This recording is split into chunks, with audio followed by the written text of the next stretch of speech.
ప్రత్యేక రాష్ట్రం ఏర్పడ్డాకే అనేక ప్రాజెక్టులకు మోక్షం లభించిందని రాష్ట్ర ప్రణాళిక సంఘం వైస్ చైర్మన్ నిరంజన్ రెడ్డి అన్నారు. మహబూబ్ నగర్ జిల్లాలో లక్షల ఎకరాల సాగునీరు అందిస్తున్న ఘనత టీఆర్ఎస్ ప్రభుత్వానిదేనన్నారు. వేగంగా ప్రాజెక్టుల నిర్మాణం పూర్తి అవుతుండటంతో చూసి ఓర్వలేకనే ప్రతిపక్షాలు రాద్ధాంతం చేస్తున్నాయన్నారు.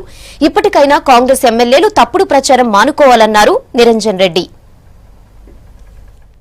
Narlapur reservoir, Vattem reservoir, Karvena reservoir, Yedula reservoir పండ్లు, రిజర్వాయర్ల వద్ద ఉండేటువంటి పంప్ హౌజులు, ఓపెన్ కెనాల్స్, టనల్స్ ఏకకాలంలో ప్రారంభమైన అన్ని పనులు, పాలమూరు ప్రాజెక్టు పరుగులు పెడుతున్నటువంటి తీరును గతంలో ప్రారంభించిన ఆంధ్ర పాలకుల కాలంలో ప్రారంభించిన ప్రాజెక్టులు 30 ఏళ్లు పడితే ఇలా ఏడాది లోపల మేము పనులను ఎంత వేగంగా చేసినామో స్పాట్ మీద చూపించినాం.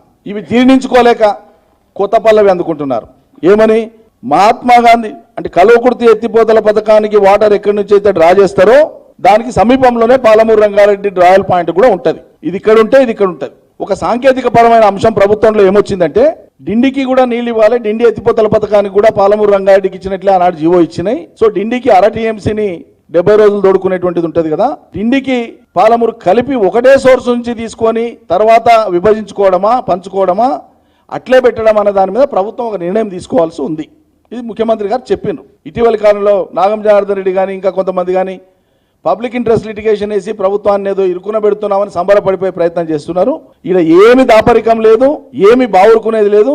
అలు పెరగకుండా నిమిషం పరితపించి కేసీఆర్ గారు ఒక్కొక్క ప్రాజెక్ట్ ఎంబడిపడి పూర్తి చేయించే పనిలో ఉన్నారు. నీళ్లు తెస్తాం, కేసీఆర్ నాయకత్వంలో రైతాంగానికి నిర్దేశిత ఆయకట్టుకు నీళ్లు ఇస్తాం, నిర్దిష్ట సమయంలో ప్రాజెక్టులు పూర్తి చేస్తాం.